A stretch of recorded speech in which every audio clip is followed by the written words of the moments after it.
1% of 1 plus 2% of 2 plus 3% of 3 ইয়াৰ এনচাৰটো কিমান আমি এতিয়া ইয়াৰ এনচাৰটো ওলাবলৈ গৈ আছোঁ 1% of 1 তাৰমানে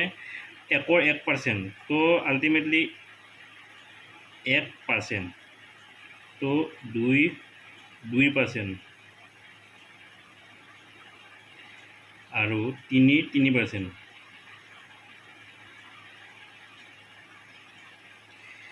এতিয়া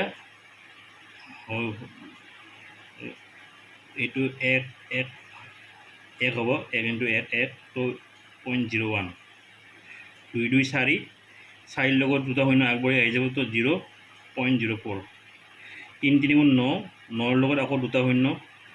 এশৰ কাৰণে দুটা পইণ্ট আহি যাব দুটা আগত আহি যাব